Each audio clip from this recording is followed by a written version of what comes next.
नमस्कार। YouTube के मेरे दर्शकों को मैं आज जिस विषय पर ये वीडियो पेश कर रहा हूँ, इस वीडियो का उद्देश्य ये है कि भय या डर, आज इस विषय पर मैं कुछ बात करने के लिए आपके सामने मुखातिब हूँ। और जैसा कि आप जानते हैं कि भय जो है किसी भी व्यक्ति में जन्मजात नहीं होता है। जो बच्चे होते हैं, छोटे होते हैं, तो उन्हें कोई भय नहीं लगता और वो डरते नहीं हैं। लेकिन जो माँ बाप होते हैं वो उनको भय से परिचित कराते हैं, उन्हें बताते हैं कि ये चीज़ जो है ये खतरनाक है और ये एक भय का कारण हो सकता है, इसलिए तुम इससे बच कर के रहो। जैसे कि एक बच्चा जो है खेल रहा है और वो मोमबत्ती के पास में पहुंच जाता है, मोमबत्ती जल रही होती है, उसे मोमबत्ती से डर नहीं लगता। वो मोमबत्ती को छूने की कोशिश कर सकता है, वो जल सकता है मोमबत्ती से, लेकिन सिर्फ वो एक बार जलेगा, दूसरी बार उस जलती हुई मोमबत्ती को वो छूने की कोशिश नहीं करेगा, क्योंकि अब उसे पता लग गया है कि इस मोमबत्ती को, जलती हुई मोमबत्ती को छूने में खतरा है। तो ये एक भय का सृजन जो है उस बच्चे के मस्तिष्क में कर देता है। उसके बाद में फिर वो इस तरह की गतिविधि दोबारा नहीं करता। तो एक मायने में भय जो है वो अच्छा है और भय की अनुभूति होती रहनी चाहिए। और भय जो है व्यक्ति को सुरक्षित रखता है। अगर आपको भय नहीं हो, आप बहुत ज़्यादा निडर और निर्भीक बन जाते हो, तब आप अपने आप को कुछ ऐसी रिस्क के सामने एक्सपोज कर देते हो जिन रिस्क से आपकी जान भी जा सकती है। तो ये मान लेना कि भयहीन हो जाना कोई समस्या का समाधान है, तो ये मैं कहूँगा बिल्कुल नहीं है। क्योंकि अगर आप अपने भय पर नियंत्रण कर पाते हैं तो ये एक बहुत अच्छी चीज़ है। क्योंकि भय पे नियंत्रण कर लेना मतलब अगर किसी व्यक्ति में है तो वो व्यक्ति जो है एक खतरनाक परिस्थिति में भी अपने आप को स्थिर रख सकता है, संयत रख सकता है, और वो अपने आप को उस समस्या से निपटने के लिए सक्षम कर सकता है। लेकिन मैं ये कह दूं कि बिल्कुल भयभीत नहीं होना चाहिए और भय का कोई कारण नहीं होता।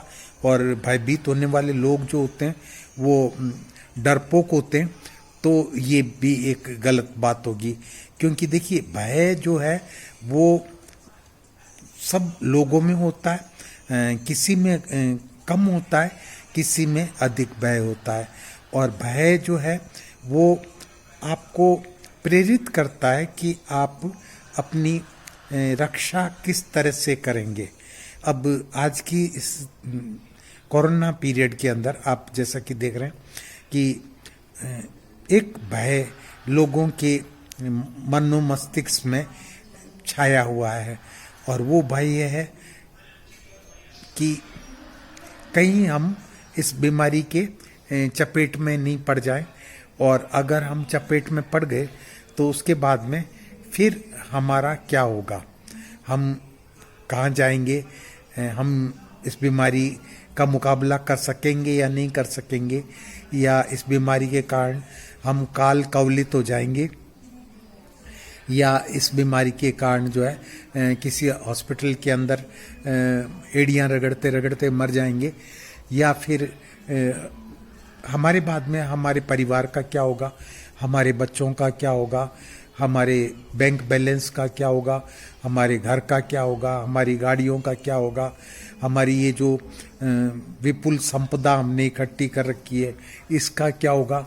तो ये कई तरह के प्रश्न जो है ना आदमी के दिमाग में आते हैं, और ये जब आदमी के दिमाग में बहुत ज़्यादा इस तरह के प्रश्न आने लग जाते हैं तो एक ऐसी स्थिति उत्पन्न हो जाती है कि जिसमें वो आदमी जो होता है वो इतना मतलब निराशा के गर्त में डूबने लग जाता है, और बहुत अधिक भय जब किसी व्यक्ति के अंदर भर जाता है तो वो व्यक्ति फिर आत्मसमर्पण कर देता है भय के आगे, और इसके बाद में वो व्यक्ति जो होता है वो खुद एक निराशे का शिकार हो जाता है, और वो आशावादिता छोड़ देता है, और आशावादिता छोड़ देने के कारण फिर वो ये सोच लेता है कि मेरा कुछ भी भला नहीं हो सकता, और अगर कुछ होगा तो मेरे साथ में बुराई होगा,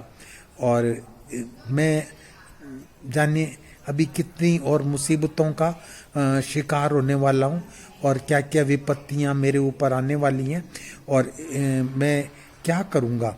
मैं अपने आप को बहुत लाचार असहाय महसूस करता हूँ। तो आज के इस कोरोना काल के संदर्भ में मैं आप सबसे यही कहना चाहता हूँ कि ठीक है, आप घर में रहिए, बाहर मत जाइए, आप दूसरे लोगों को अपने घर में मत बुलाइए, आप जो भी बचाव के लिए कर सकते हैं वो करते रहिए, लेकिन ये जो भय है कोरोना का, जो डर है, इस डर को आप अपने ऊपर इतना मत हावी हो जाने दीजिए कि आपको फिर जिंदगी के अंदर कोई रस ही ना लगे, आपको लगे कि ये जिंदगी निरर्थक है और पता नहीं मैं इस वक्त को किस तरह से पार कर सकूंगा। या हो सकता है क्योंकि मैंने देखा है बहुत सारे लोगों को मरते हुए, बहुत सी चिताओं को जलते हुए, बहुत से लोगों को एक एक सांस के लिए तड़प कर जान देते हुए, बहुत से लोगों को दवाइयों के अभाव में मरते हुए, या बहुत से लोगों को टैक्सियों में, ऑटो के अंदर एक एक सांस लेने के लिए ऑक्सीजन नहीं होने के कारण अगर मैं मरते देखता हूँ, तो ये सब देख करके और निरुत्साहित होने की ज़रूरत नहीं है। देखिए, ये दुनिया है और इस दुनिया के अंदर आपको एक बात अवश्य मान लेनी चाहिए। अपना जो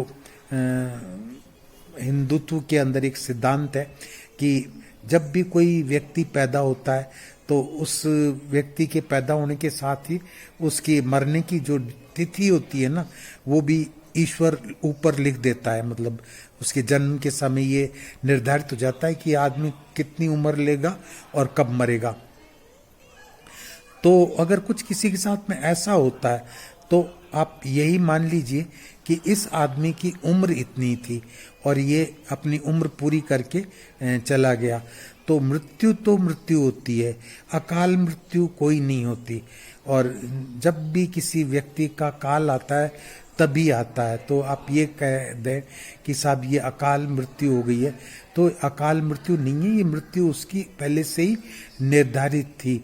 अब इस मृत्यु का कारण क्या बन गया, ये एक अलग विषय है और इसके बारे में कुछ नहीं बता सकता आपको कि कौन व्यक्ति किस वजह से अपने प्राण त्याग करेगा, कब कोई कैसे मरेगा। तो इसको तो कोई नहीं बता सकता है। आपका बड़े से बड़ा ज्योतिषी भी नहीं बता सकता, ज्ञानी से ज्ञानी आदमी भी नहीं बता सकता, कोई साधु संत सन्यासी ऋषि मुनि, किसी के बस का ये सब नहीं है। पर ये सब होते देख करके और आपके अंदर इतनी निराशा उत्पन्न हो जाए कि आप अपना जीने को ही भूल जाओ और आप हर समय इसी तरह की लाचारी के एहसास में जिंदा रहो। और तो फिर जिंदगी क्या रहेगी, आप तो एक जिंदा लाश बन जाएंगे। तो इसकी जरूरत नहीं है, इसलिए भय रखिए, बचिए, अपने आप को बचाइए, लेकिन हंसना भी सीखिए, बोलना भी सीखिए और अपने आप को एक्सप्रेस करना भी सीखिए। और इतना डरने की ज़रूरत नहीं है। मौत तो ज़िंदगी में एक बार आती है, लेकिन रोज रोज मरने से अच्छा है एक बार आएगी, उस मौत का इंतजार कर लेंगे और उस मौत को स्वीकार कर लेंगे। बाकी नैराश्य की जो भावना है, वो भावना अपने मन के अंदर नहीं रखिए और अपने आप को लाचार या बिल्कुल मजबूर महसूस मत करिए। भगवान ने आपको जितनी ज़िंदगी दी है, उस ज़िंदगी को हंस करके जी लीजिए। आज में जीने की कोशिश करिए। कल गुजर चुका है, उसके बारे में सोचने की ज़रूरत नहीं है, और कल क्या होगा इसके बारे में सोचने की भी कोई ज़रूरत नहीं है। सिर्फ आज का दिन है आपके पास में, इसको आप आनंद के साथ में गुजारिए। तो मैं इस वीडियो में आपसे इतना ही कहूँगा कि डरिए मत, भयभीत मत होइए, लेकिन बहुत ज़्यादा निडर भी मत होइए, क्योंकि बहुत ज़्यादा निडरता भी एक खतरे की निशानी है। और खतरे के सिग्नल को देख करके उससे थोड़ा पीछे रुक जाना ज़्यादा अच्छा होता है। तो मैं फिर मिलूँगा किसी और विषय पर आपसे बात करने के लिए अगले वीडियो में। तब तक के लिए मैं आपसे इजाज़त लेता हूँ, और मैं अपनी चैनल जो कि डॉक्टर आर के भारती नाम से, उस पर फिर आपसे मिलूँगा। आप मेरे इस वीडियो को लाइक करिए, शेयर करिए और सब्सक्राइब करिए, और जो बेल का आइकॉन है उसको दबाना बिल्कुल मत भूलिए। और मैं आगे भी आपको इस तरह के जो विषय हैं उन पे वीडियोस पेश करता रहूँगा, ये मेरा आपके साथ में वादा है। तो फिर मिलूँगा मैं अगली वीडियो के साथ में आपसे। तब तक के लिए अपने साथी डॉक्टर आर के भारती को इजाज़त दीजिए। Good night.